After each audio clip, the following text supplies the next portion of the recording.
அஸ்ஸலாமு அலைக்கும் வரஹ்மத்துல்லாஹி வபரகாத்துஹு. தினமும் ஒரு ஹதீஸ். நான் ஒரு முறை ஒரு மனிதரை திட்டிவிட்டேன். அவருடைய தாயையும் குறை கூறிவிட்டேன். இதை கவனித்த ரசூலுல்லாஹி ஸல்லல்லாஹு அலைஹி வஸல்லம் அவர்கள், அபூதரே, ஏன் அவருடைய தாயை குறை கூறினீர்? இவ்வாறு செய்ததன் மூலம் இன்னும் அறியாமை காலத்து பழக்கம் குடிகொண்டிருக்கும் மனிதராகவே நீர் இருக்கிறீர். உங்களுடைய அடிமைகள் உங்களுடைய சகோதரர்களாவார்கள். அல்லாஹுவே அவர்களை உங்கள் அதிகாரத்தின் கீழ் வைத்திருக்கிறான்.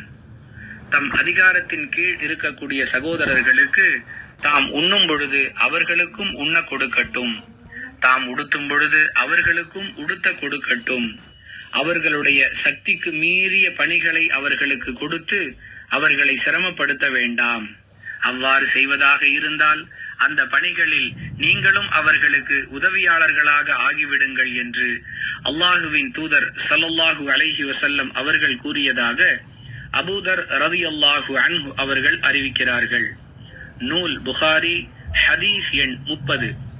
அன்பிற்குரிய அல்லாஹுவின் நல்லடியார்களே, ஒரு முதலாளி தம் தொழிலாளியிடம் எப்படி நடந்து கொள்ள வேண்டும் என்ற இதுவரை உலகில் யாருமே சொல்லாத ஓர் உயர்ந்த இலக்கணத்தை அல்லாஹுவின் தூதர் ஸல்லல்லாஹு அலைஹி வஸல்லம் அவர்கள் கற்றுக் கொடுக்கிறார்கள். யார் இந்த வழிகாட்டுதலை கடைபிடித்து நடக்கிறாரோ அவரே உலகில் சிறந்த முதலாளி என்பதை யாரும் மறுக்க முடியாது.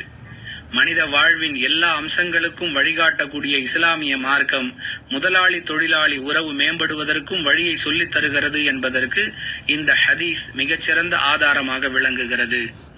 வாஹிரு தஅவானா அனில் ஹம்துலில்லாஹி ரப்பில் ஆலமீன். அஸ்ஸலாமு அலைக்கும் வரஹ்மத்துல்லாஹி வபரகாத்துஹு.